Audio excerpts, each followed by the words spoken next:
சிவம் Sai academy. எங்கள் கனவு உங்களின் அரசு வேலை.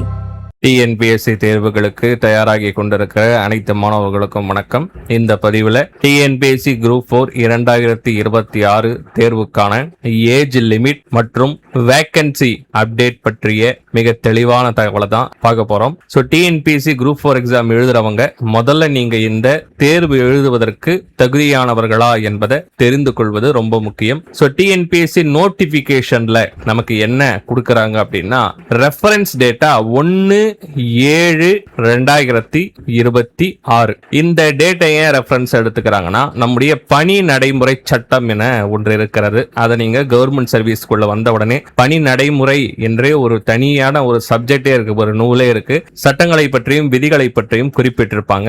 அதுல ரெஃபரன்ஸ் டேட்டாக ஜூலை 1 எடுத்துக்கணும் அப்படின்ற குறிப்பு இருக்கிறது. அதன் அடிப்படையில் நமக்கு ரெஃபரன்ஸ் டேட்டா என்ன கொடுப்பாங்க அப்படின்னா, ஜூலை 1 தான் கொடுப்பாங்க. ஸோ ஜூலை 1 2026 நிலவரப்படி நீங்கள் எத்தனை வயது பூர்த்தி அடைந்திருக்க வேண்டும், எத்தனை வயது பூர்த்தி அடைந்திருக்க கூடாது, அதாவது மினிமம் ஏஜ் லிமிட் எவ்வளவு இருக்கணும், மேக்ஸிமம் ஏஜ் லிமிட் எவ்வளவு இருக்கணும்ன்றத நம்ம பார்க்க போறோம். மிக முக்கியமா இதுல நம்ம கவனிக்க வேண்டிய விஷயம் என்னன்னா, ஒரு போஸ்டுக்கும் ஒரு விதமான ஏஜ் லிமிட் நமக்கு கொடுக்கப்பட்டிருக்கிறது. இப்ப நம்ம முதல்ல பார்க்க போறது அதர்ஸ் கேட்டகரி, ஜெனரல் கேட்டகரி, பொது பிரிவினருக்கு பார்க்க போறோம். அதாவது BC, BCM, MBC, SC, ST, SCA இவர்களை தவிர்த்து இருக்கக்கூடிய ஜெனரல் கேட்டகரிக்கு ஃபர்ஸ்ட் நம்ம பார்த்துடலாம். வில்லேஜ் அட்மினிஸ்ட்ரேட்டிவ் ஆபீசர் விஏஓவாக நீங்கள் தேர்ந்தெடுக்கப்பட வேண்டும் எனில் உங்களுடைய குறைந்தபட்ச வயது 1/7/2026 படி 21 வயது பூர்த்தி அடைந்திருக்க வேண்டும். நல்லா பாருங்க, 18 வயது கிடையாது. அதிகபட்ச வயசு எவ்வளவு தாண்டக்கூடாதுன்னா 32 வயசை நீங்க தாண்டக்கூடாது. இப்ப 21 வயசு குறைந்தபட்சம் இருக்கணும், அதிகபட்சம் 32 தாண்டக்கூடாது. ஒருவேளை நீங்க டிசேபிலிட்டி பர்சனா இருந்தா 42 வயதை தாண்டக்கூடாது. எக்ஸ் சர்வீஸ் மேனா இருந்தா 50 வயதை தாண்டக்கூடாது. நீங்க டெஸ்டிடியூட் விடோவா இருந்தீங்கன்னா 37 வயதை தாண்டக்கூடாது. இது விஏஓ. அடுத்தது பாருங்க, junior assistant, non security junior assistant மற்றும் ஜூனியர் அசிஸ்டன்ட் செக்யூரிட்டி ஜேஆர்ஐ என்று சொல்லுவோம். அதாவது பாத்தீங்கன்னா ஜூனியர் ரெவென்யூ இன்ஸ்பெக்டர், வருவாய்த்துறையில் இருக்கக்கூடிய junior assistant, junior executive office, junior assistant cum typist, அதுல steno typist, personal clerk, assistant, field assistant. இந்த எல்லா போஸ்டுக்குமே குறைந்தபட்ச வயது தகுதி எவ்வளவுனா 18 வயது. 1/7/2026 படி நீங்கள் 18 வயது பூர்த்தி அடைந்திருக்க வேண்டும். அதிகபட்சமாக 32 தாண்டக்கூடாது. டிசேபிலிட்டி பர்சனா இருந்தா 42 தாண்டக்கூடாது. எக்ஸ் சர்வீஸ் மேனா இருந்தா 50 தாண்டக்கூடாது. டெஸ்டிடியூட் விடோவா இருந்தா 37 தாண்டக்கூடாது. இது பொது பிரிவினருக்கு உண்டான விஷயம். டிஎன்பிஎஸ்சி குரூப் 4லயே ஃபாரஸ்ட் டிபார்ட்மெண்ட் தொடர்பான பதவிகளும் உள்ளடக்கம். அந்த துறை தொடர்பான பணியிடங்களுக்கு என்ன ஏஜ் லிமிட் பாருங்க. Forest guard with driving licence, forest watcher, forest வாட்சர்ல ட்ரைபல் யூத்னு ஒன்னு இருக்கு, ஃபாரஸ்ட் கார்டு, ஃபாரஸ்ட் வாட்சர். இந்த எல்லா போஸ்ட் கொடுக்கும் குறைந்தபட்சம் 21 வயது தான் பூர்த்தி அடைந்திருக்க வேண்டும். நல்லா பாருங்க, எல்லா போஸ்டுக்கும் 18 வயது கிடையாது, எல்லா போஸ்டுக்கும் 21 வயசு கிடையாது. அதனால 21 வயது பூர்த்தி அடைந்திருக்க வேண்டும். எவ்வளவு பூர்த்தி அடைந்திருக்க கூடாது? Maximum age limit 32 தாண்டக்கூடாது. டிசேபிலிட்டி பர்சனா இருந்தா 42, எக்ஸ் சர்வீஸ் மேனாக இருந்தால் 32 தாண்டக்கூடாது. நல்லா பாருங்க, இதுக்கு முன்னாடி 50 நம்ம சொன்னோம். ஆனா ஃபாரஸ்ட் டிபார்ட்மெண்ட் பொறுத்தவரை 32 தாண்டக்கூடாது.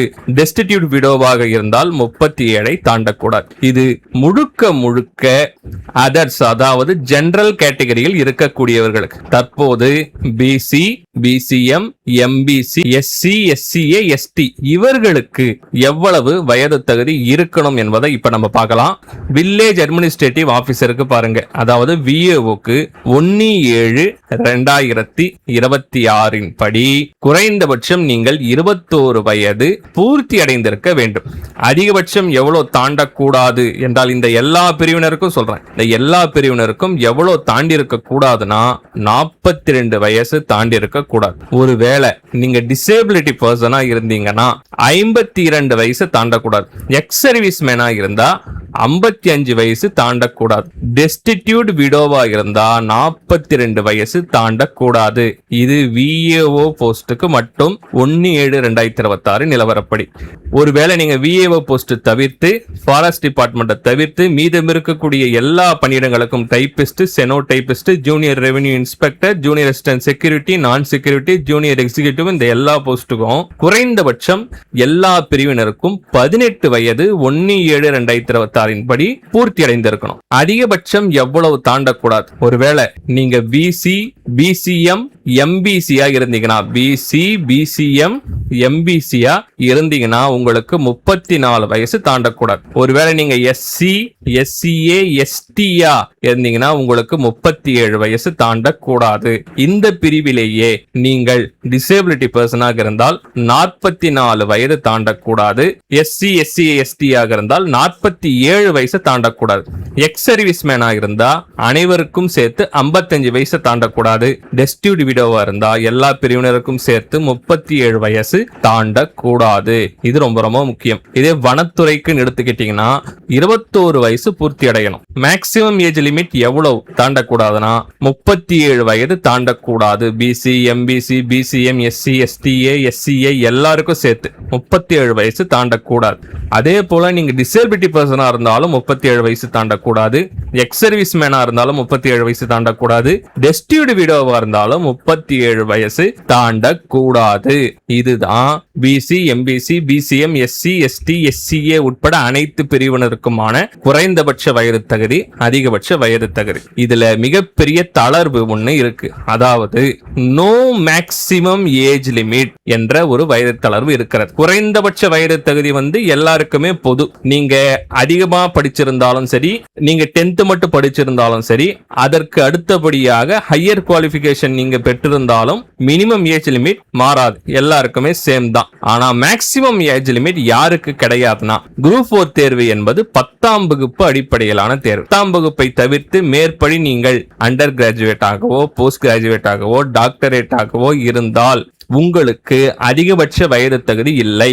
குறைந்தபட்ச வயது தகுதி மட்டும்தான் பின்பற்றப்படும். விஓவாக இருக்கிறீங்கன்னா 21 வயசு பூர்த்தி அடைந்திருந்தால் போதும். ஃபாரஸ்ட் டிபார்ட்மெண்ட் எடுக்கணும்னா 21 வயசு பூர்த்தி அடைந்தால் போதும். ஜூனியர் அசிஸ்டன்ட், ஜேஆர்ஐ போஸ்ட்ல எடுக்கணும்னா 18 வயசு பூர்த்தி அடைந்திருந்தால் போதும்.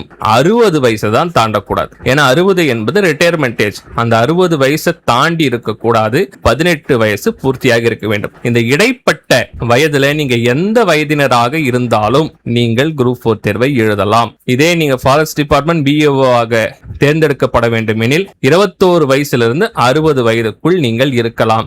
இந்த வயது தகுதியை நீங்க பெற வேண்டும் என்றால் ஹையர் குவாலிஃபிகேஷனை நீங்கள் பெற்றிருக்க வேண்டும். அதாவது 10ஆம் வகுப்பை விட அதிகப்படியான ஹையர் குவாலிஃபிகேஷனை நீங்கள் பெற்றிருக்க வேண்டும் என்பது குறிப்பிடத்தக்கது. ஏஜ் லிமிட் பற்றிய தெளிவான விளக்கம் உங்களுக்கு வந்திருக்கும். இப்போ வேக்கன்சி பற்றிய தகவல் தான் அடுத்த மிக மிக முக்கியமான தகவல். இந்த தகவல் நமக்கு மே 31, 2026 படி கிடைக்க பெற்றுள்ளது. பல்வேறு துறைகளிடமிருந்து மே 31, 2026 அன்று நிலவரப்படி நமக்கு இந்த வருடத்தில் மட்டும் கிடைக்க பெற்றுள்ள காலி பணியிடங்கள் எவ்வளவுனா கிட்டத்தட்ட 9000 காலி பணியிடங்கள் இந்த ஒரு வருஷத்துல மட்டும் கொடுத்திருக்கிறாங்க. மொத்தத்துல நம்முடைய அரசு பணியாளர்கள் எவ்வளவு இருக்கிறாங்கன்னா 12 லட்சத்திற்கும் மேற்பட்ட அரசு பணியாளர்கள் தமிழ்நாடு அரசுல பணிபுரிந்து கொண்டிருக்கிறாங்க.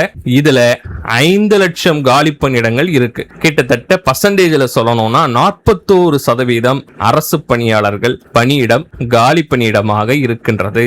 எனவே நமக்கு இந்த வருடம் வரப்போகிற டிஎன்பிசி குரூப் 4 2026 கவுன்சிலிங் அப்ப கண்டிப்பாக 10,000 கிட்ட நம்ம காலி பணியிடம் நிரப்பப்படும் என்பதுல எந்த விதமான சந்தேகமும் நம்ம பட தேவையில்லை. அரசின் இயந்திரத்தை இயக்குவதே அரசு அதிகாரிகள் தான். அந்த அரசு பணியிடங்கள்ல 41% காலி பணியிடம் ஏற்பட்டிருக்கிறது. இதை நிரப்புவதற்கான முழு முயற்சியில் தற்போது இருக்கக்கூடிய அரசு ஈடுபடும் என்றும் மனிதவள மேலாண்மை துறை அமைச்சர் அவர்கள் தெரிவித்திருக்கிறார். எனவே பெரிய அளவிலான வேகன்சிகள் நாம் இதற்கு மேல் எதிர்பார்க்கலாம். எனவே மாணவர்களாகிய நீங்கள் அதிகப்படியான காலி பணியிடங்கள் வரப்போகின்ற இந்த காலத்தை முழுமையாக பயன்படுத்தி வாழ்க்கையில் முன்னேறுங்கள். உங்களுடைய கனவை நிறைவேற்றுங்கள். அடுத்த ஒரு மிக மிக முக்கியமான பதிவில் நான் உங்களை சந்திக்கிறேன். நன்றி, வணக்கம்.